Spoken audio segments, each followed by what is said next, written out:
Hello guys, welcome back to my channel. हम रिसा अभी ये वीडियो जब आने वाला होगा तब हम कोई और वीडियो अपलोड करने का सोचे थे, पर वो ब्लॉक हो गया। जो गोल्डन डिक्स अवार्ड है, ठीक ना, उसका परफॉर्मेंस रिकॉर्ड किए थे, बट वो ब्लॉक हो गया। तो हम काइंड ऑफ उस फिल्टर लगा के ट्राई करेंगे री अपलोड करने का। तो 2-3 दिन में तुम लोग को वो भी मिल जाएगा। बट अभी हमको एक सजेशन आया था मेरा इंस्टाग्राम से, तो वो कर लेते हैं।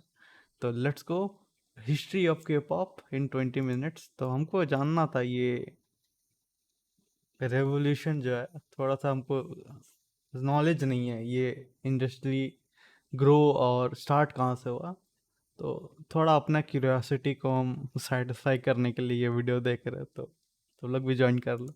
K-pop, K-pop, K-pop. K-pop, K-pop. K-pop, K-pop, or K-pop, Korean pop. K-pop. K-pop, popular music originating in South Korea and encompassing a variety of styles. As you've seen, K-pop has grown exponentially. Everyone in the world, like it or not, must have seen a K-pop related video at least once, either if it's Gangnam Style or a BTS video or an annoying K-pop dancing meme on Twitter. But you might not be sure on what K-pop actually is and where and when it began. Well, it all comes down to a country called South Korea, a peninsula located in East Asia in between China and Japan. Korea was doing great with its kingdoms and dynasties for more than 4,000 years until 1910 to 1945 when Korea was colonized by Japan. And from 1950 to 1953, Korean War happened, splitting Korea into North and South. Then Korea was stuck in the Cold War. Due to war and all, the economy wasn't that great. Thus, the music industry expect किए थे कि history मिलेगा, पर ये कुछ ज़्यादा details में history है।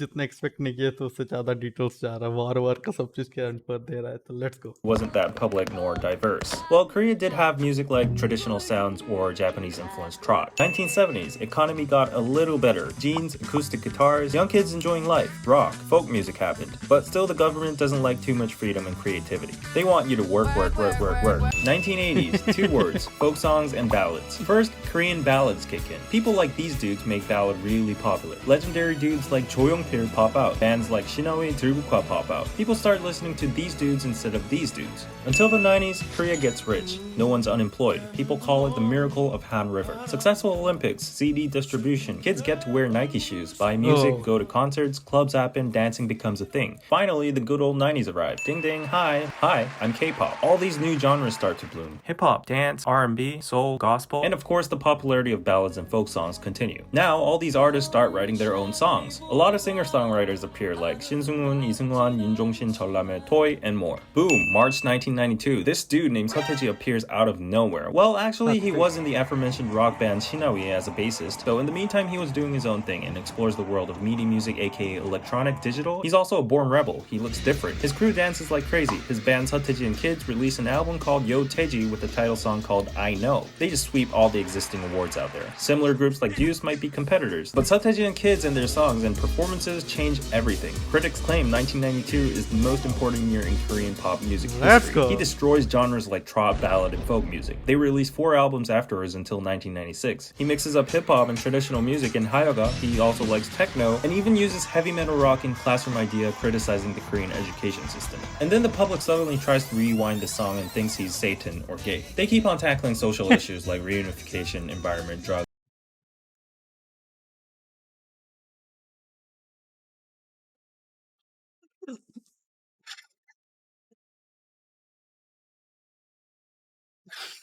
He is Southern or gay.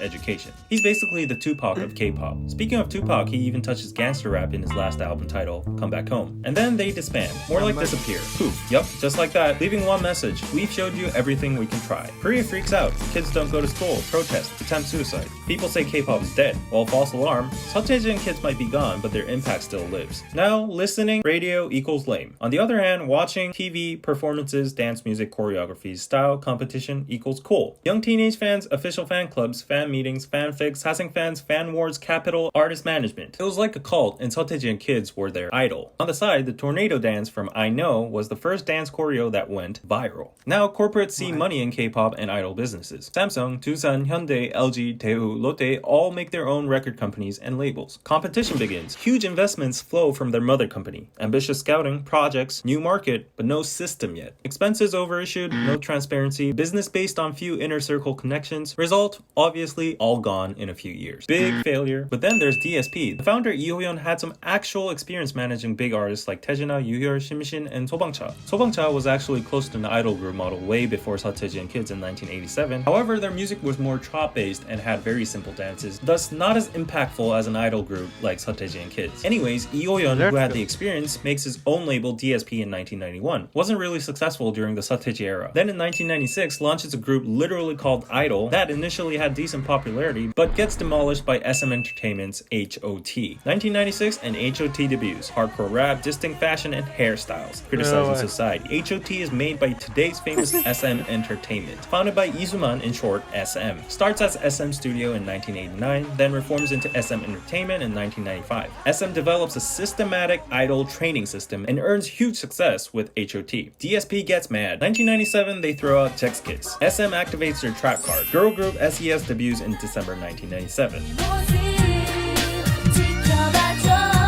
And then DSP says, well actually no, IMF says, everyone hold your fire. Korea will be entering the economic crisis. People lose jobs, businesses go bankrupt, half of the entertainment labels shut down, TV music programs get cancelled. People are struggling, they're jumping off bridges, so they aren't really cool or interested about idols. Well, 1998 comes, SM be like, the show must go on. Pops out Shinhwa. DSP says, hold my beer. We present you Finkel. At this point, SM and DSP is the Marvel and DC comics of this era. H.O.T versus Chex Kiss, SES versus Finkel, Shinhwa versus G.O.D. Well, G.O.D was actually produced by a third company called JYP and wasn't actually the typical dance idol group, but I'll get to that later. Each company and group shares the trophies and awards around music shows turn after turn, and of course on the way there were other groups like Baby Vox, Chakra, Cleo, and talented solo artists like Yoo Seung-jun, Park Ji-yoon, Lee Jung-yeon as well. Looking back, we now call this era the first generation of K-pop. Meanwhile, you might be wondering whatever happened to SeoTaiji and the Boys after they disbanded. I don't know about SeoTaiji himself, but one dude for sure was planning something. Yang Hyun-suk, who was the rapper and dancer of SeoTaiji and Boys, was trying out his talent as a producer, but was kinda unlucky in the meantime. But anyways, opened up his own company, Hyun Label, in 1996, but kinda flopped with a group called Keepsakes. Then renames his company to MF Label and launches the hip-hop duo Jinushan. Jinushan surprisingly did pretty well, even though hip-hop was pretty new. Yang Hyun-suk was well known to have an influence and background in hip-hop dance and music. He was spotted in E-tail and dancing all the time before his debut dates. So this background and success with Jinushan led him to reform his company into YG Entertainment and launched another hip-hop group called One Time. First generation of K-pop was sparked by SeoTaiji and Boys. Everything got systematic, like the trainee systems and all. Groups with crazy hair, crazy fashion, and dance music. K-pop still kinda strange, new, but popular to the public. Kinda trying to imitate American pop. While corporate-backed labels died with the IMF crisis, labels with professional music background become big, like DSP, SM, and YG. It was the opening, a door to a new era, to the 21st century. Second generation begins. Wait says 1.5 gen. On the conversion to second gen, there is a transition stage. Surprisingly, a lot of solo artists who sing ballads, R&B, and groups that do ballads or rock become super popular. Song Shikyung, Hee-sung, Vibe, MC The Max, Buzz, The Cross, BOS, SG Wannabe. Then where'd K-pop go? Well, many talented solos were there to bridge the transition. The famous BoA, known as Asia's Star, arguably the most successful solo female K-pop artist in history, from SM Entertainment. Got casted by Isuman himself and debuted at August 2000. Also debuted in Japan. Critics state BoA is one of the biggest contributors and pioneer in opening foreign markets for K-pop and SM. BoA gets to get all these first, youngest, most, blah blah blah titles and rewrites K-pop history. Other solo artists also kept the K-pop flame burning with competitions such as Rain and Seven. Speaking of Rain, let's get back to JYP. Park Jin-young, aka JYP, is this dude that was active during the SeoTaiji era as well. Initially got refused numerous times from labels due to his weird face and body, but finally debuts in 1994 as a solo artist. Tale is, SM himself rejects JYP from an audition, but later asks in private just because he wants to buy songs JYP produced. JYP is extremely talented in dancing and also being sexy, which was a first for a male at that time. Won many number ones during the era even with the competition with SeoTaiji and Kids. Became a singer-songwriter and producer and made hit songs like Honey and Swing Baby. With that experience, goes on as a producer, producing G.O.D, once called the Nations Group, and also excavates Park Ji-yoon, who sang Adult Ceremony, also produced by JYP. And in the midst of that, makes his own company, JYP Entertainment. Back to Rain. Rain was a backdancer of JYP and Park Ji-yoon. JYP trained Rain and debuted him, also giving him many hit songs like How to Avoid the Sun and It's Raining.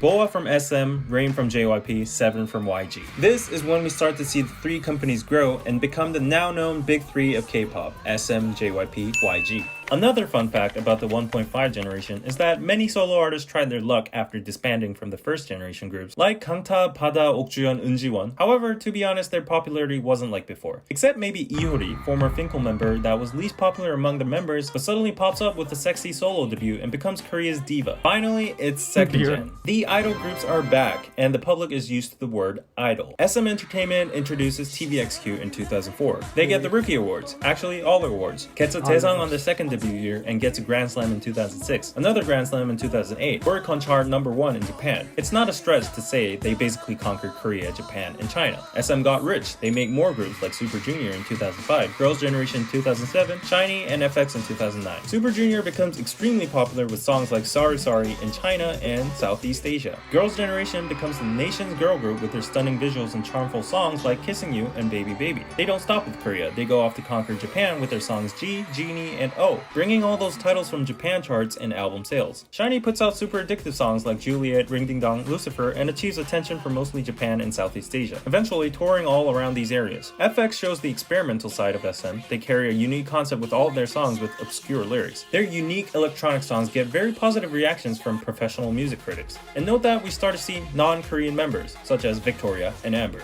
With all these groups, SM is now all over Asia. Now SM might be big, no group could rival TVXQ, but here comes a big group, Big Bang.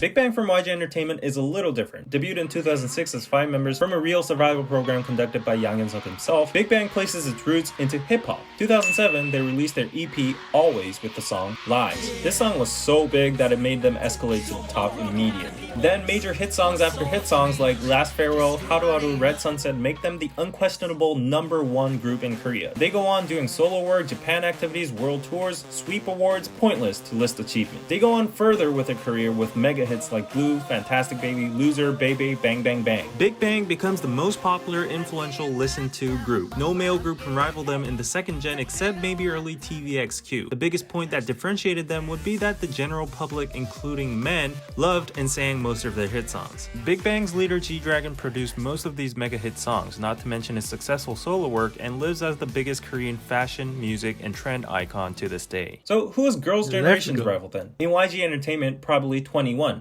4-member group debuted in 2009 with a very different concept, strong female तुम लोग इस पर react करने बोल रहे थे हमको 2-in-1 image. Releases mega hits like Fire, I Don't Care, Go Away, Lonely, I Am the Best. They were the best, ranked as one of the best K-pop groups of the past decade by Billboard, and a female group that finally offered an alternative concept from the traditional pretty cutesy girl group stereotype. Girls' Generation and 21 weren't rivals in style because they were so different. However, the two groups were huge and probably the most successful girl groups in second-gen K-pop history. Speaking of girl groups, we have to go back to JYP because JYP is known as the girl group Royal Company. Wonder Girls is among one, debuted in 2007, put out major hits like Tell Me, So Hot, Nobody, which were all viral hits within the nation and Asia due to their simple and catchy point dances. In 2008 Haiwon Seoul Music Awards, they received their first Daesang as a girl group, competing with Big Bang and TVXQ. Before Girls' Generation got extremely popular, they had the nation's girl group title in 2007 to 2008. Their style was distinct compared to Girls' Generation or 21 because it was mostly retro pop or electro funk.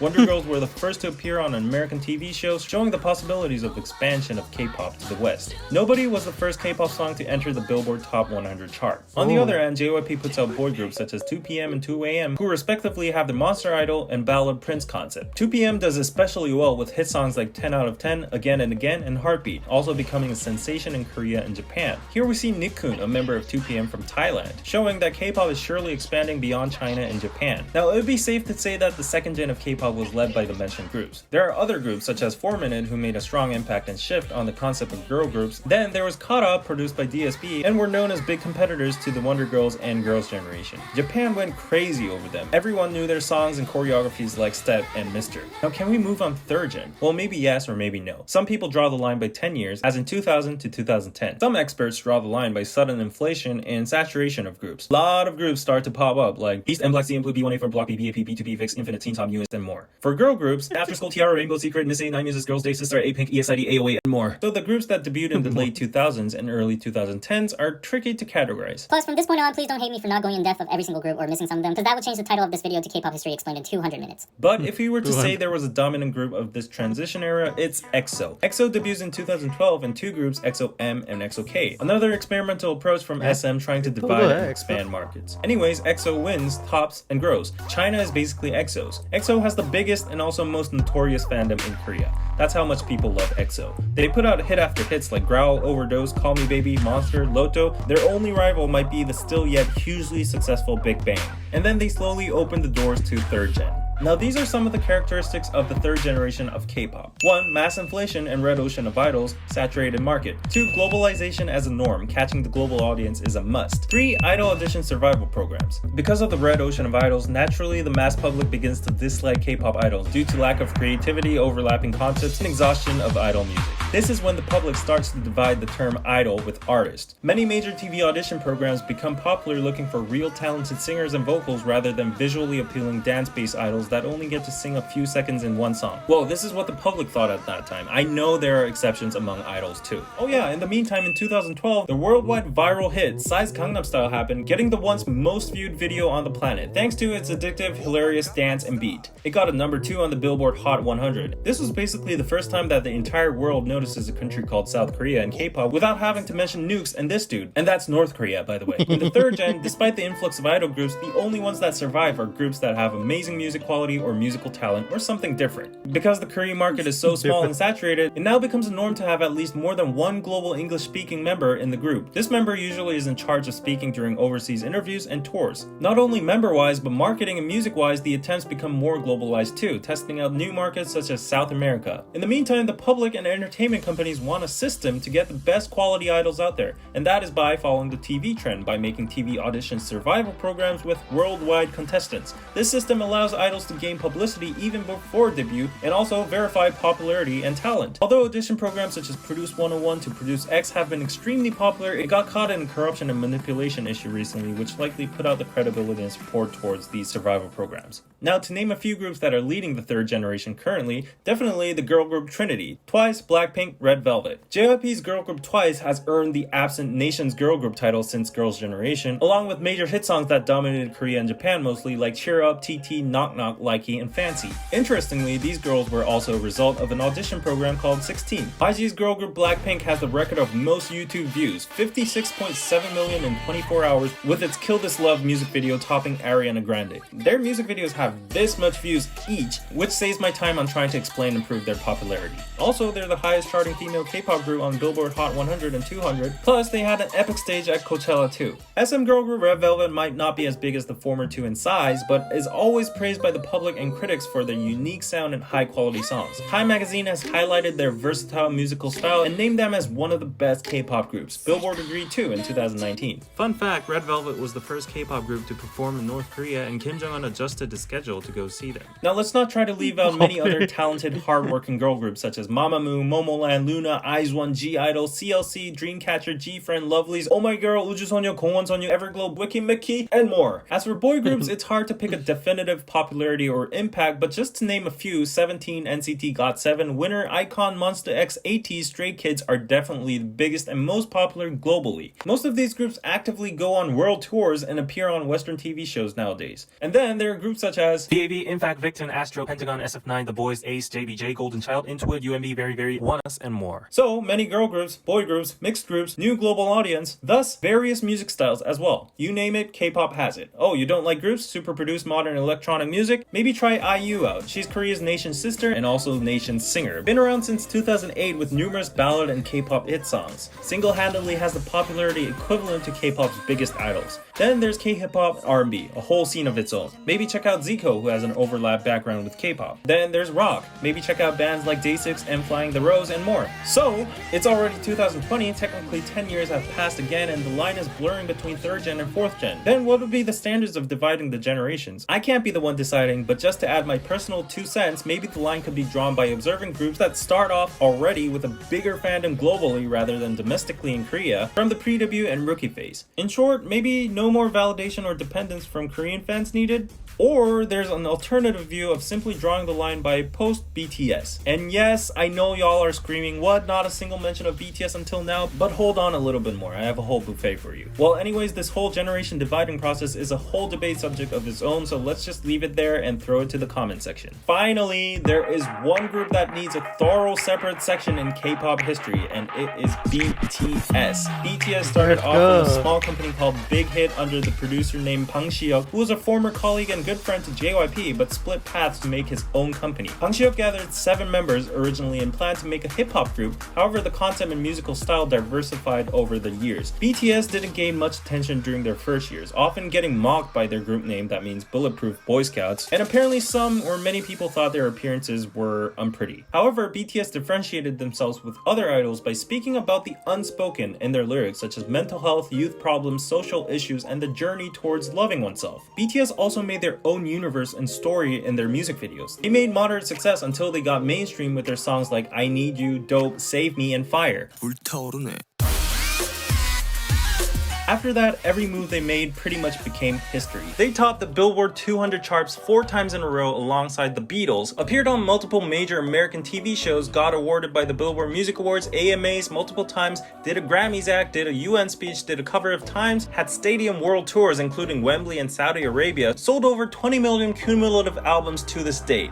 BTS has become so big that they become expressed as the BTS or Korean invasion, just like the British invasion from the Beatles by multiple critics and journalists. Many point out that it's even more significant regarding the fact that BTS's music and lyrics were not in English but in Korean. Also started off as underdogs in the K-pop industry itself, struggling without the support of big capital nor media. In the meantime, there might have been attempts to compete with BTS, for example, SM making their own Avengers by combining members from existing successful groups like SHINee, EXO, NCT into a collaborative single group called Super M. Well, they did get a #1 on Billboard 200, but many people criticized the method of bundling issues in the process. However, industry-wise, it was a fresh attempt that never happened in K-pop history, trying to officially combine members from different groups into one with an agenda to make success in the American or global market. And it is these new attempts that fuel K-pop to go further on. Anyways, back to BTS, it's not an overstatement to say that BTS is probably bigger than all of K-pop combined at this point.